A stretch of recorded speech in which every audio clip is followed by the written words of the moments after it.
అదే RTV app వార్తల్ని క్షణాల్లో చదివే అవకాశం ఉంటుంది. ఒక న్యూస్ పేపర్, ఒక టెలివిజన్ ఛానల్ మీ చేతుల్లో ఎప్పుడూ ఉంటాయి. 1,00,000 సమస్యలతో సతమతమవుతున్న చిక్కోలు నియోజకవర్గాన్ని గాడిలో పెట్టేందుకు గొండు శంకర్ చేస్తున్న ప్రయత్నంలో భాగంగానే నిన్న ముఖ్యమంత్రిని కలిసి నియోజకవర్గం సమస్యలన్నీ తెలియపరిచారు. కాకపోతే గత పాలకుల నిర్లక్ష్యం కారణంగా చరిత్రాత్మక కోడి రామ్మూర్తి స్టేడియం కావచ్చు, ఇతరత్ర అభివృద్ధి కార్యక్రమాలను పూర్తిగా కుంటుపడిపోవడంతో పాటు సాగునీటికి రంగానికి సంబంధించినటువంటి పలు విషయాలను కూడాను క్షేత్రస్థాయిలో పరిశీలించినటువంటి శంకర్ ఈరోజు చాలా లోపాలను వెలుగు చూస్తున్నారు. ప్రస్తుతం వంశధార కుడికాళ్ళకు సంబంధించినటువంటి ఏదైతే అక్రమ లేఅవుట్లు, ఆ లేఅవుట్లకు రహదారి నిర్మాణం ఇవన్నీ కూడాను ఒక్కటొక్కటిగా వెలుగు తీస్తున్న క్రమంలో నియోజకవర్గం అభివృద్ధి కోసం రాష్ట్ర ముఖ్యమంత్రికి నివేదిక ఇచ్చినటువంటి ఆయన ప్రస్తుతం అంత ఉన్నారు.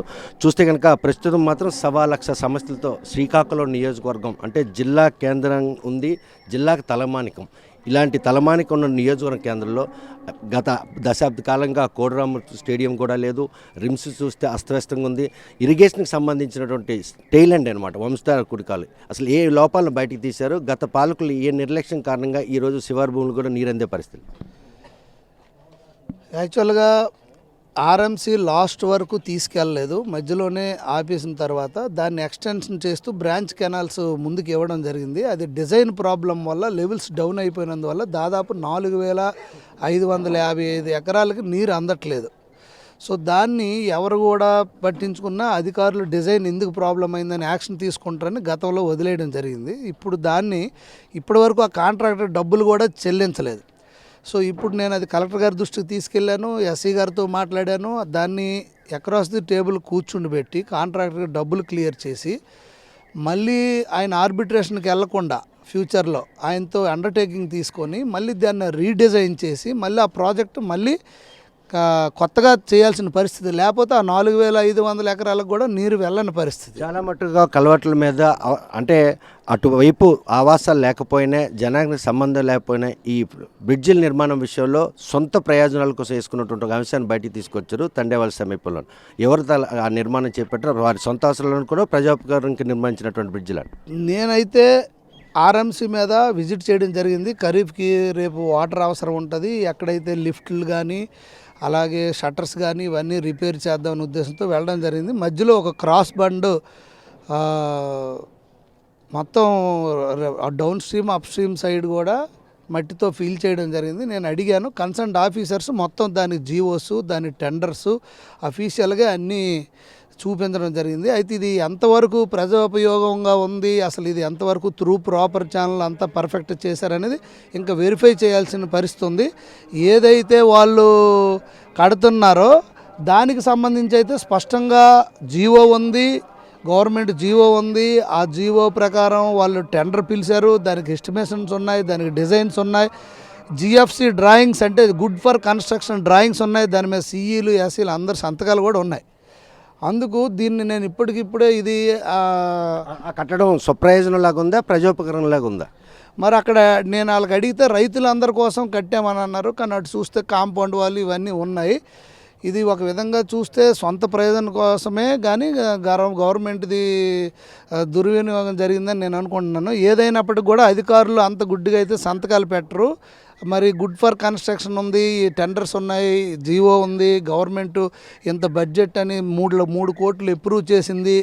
ఆల్రెడీ ఒక స్ట్రక్చర్ ఆల్మోస్ట్ సబ్ స్ట్రక్చర్ వరకు కంప్లీట్ అయ్యింది. రెండో స్ట్రక్చర్ విషయం వచ్చేసరికి దారి ఉన్నప్పటికి కూడా ఇంకొక స్ట్రక్చర్ అది అనవసరమని నేను అక్కడ ఆ రోజు వ్యతిరేకించడం జరిగింది. అంటే చుట్టుపక్కల ఆవాసాలు లేవు, కేవలం రియల్ ఎస్టేట్ పూర్తిగా లేఅవుట్లు వేస్తుంది. ఆ అవసరాల కోసమే అక్కడ బ్రిడ్జి నిర్మాణం గత మాజీ రెవెన్యూ శాఖ మంత్రి నిర్మించారు అనడంలో ఎటువంటి అతిశక్తి లేదు. డెఫినెట్గా అది చూడాలి, ఇంకా వెరిఫై చేయాలి పూర్తిగా. ఆ పేపర్స్ అన్నీ నేను తెమ్మన్నాను, అవన్నీ చేయాలి. కానీ అక్కడైతే ఒక పెద్ద లేఅవుట్ అయితే నిర్మాణం జరుగుతుంది. మేము దాంట్లో లోపలికి వెళ్ళలేదు. దాని ముందు పెద్ద కాంపౌండ్ వాళ్ళు అయితే కన్స్ట్రక్షన్ జరిగింది. అక్కడ ఏ పేరు గట్ట ఏం లేదు, బయట ఆర్చ్ లాగా ఉంది అంతే. కాకపోతే దీనికి సంబంధించిన ఇష్యూస్ కూడా రైతులందరూ అడిగినట్టు లెటర్స్, జీవోస్, అలాగే estimation, sanctioning, next tender, work order ఇవన్నీ ఉన్నాయి. అదంతా వ్యూహాత్మకంగా రైతులు పలికించే ప్రయత్నమైనది. మరి అధికారులు దానికి రెస్పాన్సిబుల్, అధికారులే సమాధానం చెప్పాలి దానికోసం. దానికి ఇంకా నేను ఫర్దర్ చూస్తాను. ముందు ఈ క్రాస్ బండ్ వేసి అడ్డంగా నీరు రాకుండా ఆపేయడం అనేది కరెక్ట్ కాదు. అసలు సెకండ్ బ్రిడ్జ్ అయితే అవసరమే లేదు.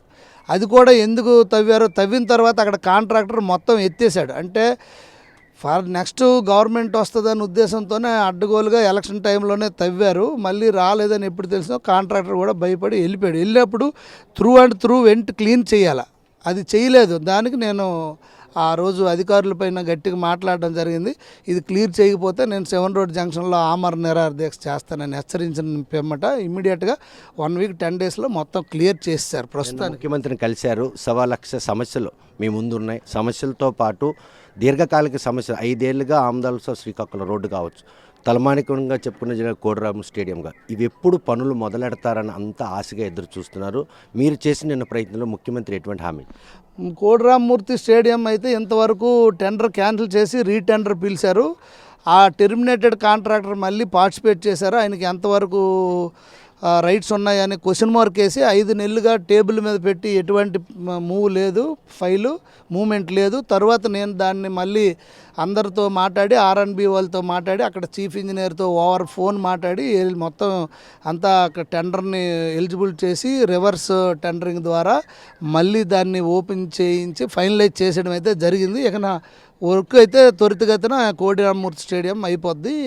12 కోట్లు ఇంతవరకు అక్కడ కాంట్రాక్టర్కి ఇవ్వలేదు, రైల్వే స్టేషన్ రోడ్డు అతను అందుకే చేయట్లేదు. తర్వాత ఎల్డిఆర్స్ ఏవైతే ప్రజలకు ఇవ్వాలో ఎల్డిఆర్స్ మీద ఇక్కడ ప్రజలకు అవగాహన లేదు కనుక టౌన్లో ఉన్న 500 మంది ఎవరైతే దానికి సంబంధించిన వాళ్ళు ఉన్నారో వాళ్ళందరికీ పిలిపించి మొన్న సప్తగిరి కళ్యాణ మండపంలో మీటింగ్ పెట్టి అవగాహన కల్పిస్తే అందరూ ఒప్పుకున్నారు.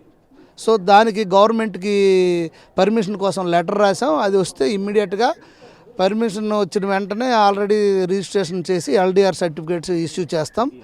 ఎల్డిఆర్స్ ఇష్యూ అయిపోయిన వెంటనే ఇంకా రాగోలు వాళ్ళతో రేపు సోమవారం మధ్యాహ్నం మీటింగ్ పెడుతున్నాం ఆ ఏరియా వాళ్ళతో.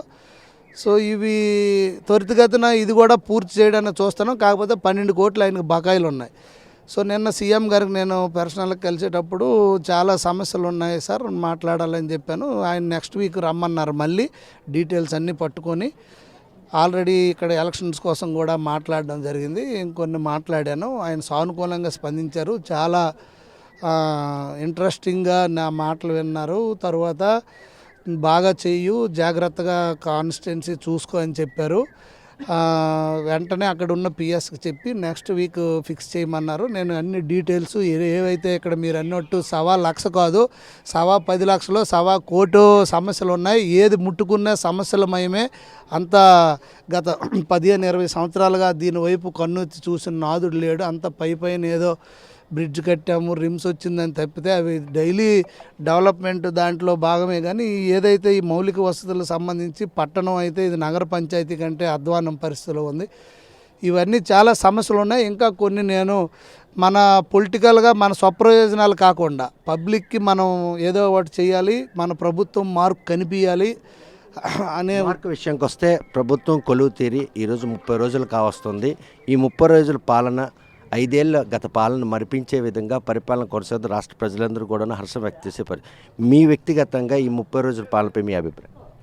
నాకు చాలా ఆనందంగా ఉంది. కొంతమంది ప్రజలు ఎవరైతే ఈ కూటమికి ఓట్లు వేయలేదో, మేము ఎందుకు వేయలేకపోయాము, అందులో ఎందుకు భాగస్వామ్యం కాలేకపోయామనే ఆవేదన కూడా కొంతమంది వ్యక్తం చేసిన పరిస్థితి. ఎందుకంటే క్షుణ్ణంగా స్లో అండ్ స్టడీగా అన్ని జాగ్రత్తలు తీసుకుంటూ ముఖ్యమంత్రి గారు కానీ కూటమి తో కలిపి అన్ని విషయాల్లో కూడా ఆచితూచి అడుగు వేసి నిర్ణయం తీసుకున్న ఏ నిర్ణయమైనా స్టాండర్డ్, మొన్న ఏదైతే పెన్షన్స్ విధానం ఉందో అది ఇచ్చిన మాటకు కట్టుబడి వెంటనే చేయడం జరిగింది. అలాగే అన్నా క్యాంటీన్లు కానీ, అలాగే ల్యాండ్ యాక్ట్ కానీ, తర్వాత డిఎస్సి పైన కానీ, డిఎస్సి కూడా పబ్లిక్ ఈ టైం సరిపోదంటే మళ్ళీ 3 నెలలు పొడిగించడం, అన్ని విషయాల్లో కూడా స్పష్టంగా పాజిటివ్గా ముందుకు వెళ్తుంది. అలాగే నేను ఇక్కడ లోకల్గా చూస్తే నియోజకవర్గ పరంగా మీరు చూశారు, పట్టణంలో పెద్ద ఎత్తున పూడికి తీత గత 10 సంవత్సరాలు 15 సంవత్సరాలుగా పూడికి అంటే ఏంటో తీయలేదు, అన్న ఫిల్ అయిపోయిన పరిస్థితి. అన్ని కాలువలు అవన్నీ తీసి పెద్ద ఎత్తున దాన్ని డీసిల్టింగ్ చేసి అవన్నీ ట్రాక్టర్లతో తరలిస్తున్న రాత్రులు కూడా వర్క్ చేస్తున్న పరిస్థితి. ఈ వ్యవహారం అంతా చూస్తుంటే గత 10 ఏళ్ళుగా ఈ నియోజకవర్గం కాదు అంటే గత 40 సంవత్సరాలు ఈ నియోజకవర్గంలో అవినీతి ఆరోపణలు, అవినీతిని కూడా వెలికి తీసేందుకు శంకర్ పూర్తి స్థాయిలో గ్రౌండ్ లెవెల్లో దానికి ఒక వ్యూహం రచిస్తున్నారు. అది అవినీతిని వెలికి తీసి ఇవన్నీ అది సెకండరీ. అది చట్టం ఉంది, అది ఒక అడ్మినిస్ట్రేషన్ ఉంది, దానికి యాక్ట్స్ ఉంటే దానిపైన అది చేసుకుంటూ వెళ్తుంది. ముందు నేను చేయాల్సింది ఏంటంటే కాన్స్టిట్యున్సీ ప్రజలకు చాలా సమస్యలతో సతమతం అవుతున్నారు. ప్రోగ్రెసివ్గా ముందుకెళ్ళి ఏం చేయగలుగుతాం ప్రజలకు అనేది నా మెయిన్ ఎజెండా. అంతేగాని ఎవరి మీద దాడి చేయాలనో లేకపోతే ఎవరికో లెగ్ పుల్లింగ్ చేయాలనే ఉద్దేశం అయితే నాకు లేదు. కానీ ఎవరైనా మేము వెళ్తున్న ఈ పరిపాలనకు అడ్డం తగిలి లేనిపోని సమస్యలు సృష్టిస్తే మాత్రం వాళ్ళు అంతు చూస్తాం. అందులో మాత్రం రాజీ పడే ప్రసక్తి లేదు. కూటమి ప్రభుత్వం ఓటేయాలని మదన పడుతున్నారు. ఇప్పటికే మీకు వచ్చిన మెజార్టీలు మీరే చాలా ఎక్కువగా ఊహించిన ఈ నేపథ్యంలో వాళ్ళు ఓట్లు వేస్తే వన్ సైడ్ వార్ లాగా ఉంది కదా, మిగతా వారికి కూడా డిపాజిట్లు కూడా వచ్చే పరిస్థితి. అవును, తప్పకుండా మీరు చెప్పింది కరెక్టే.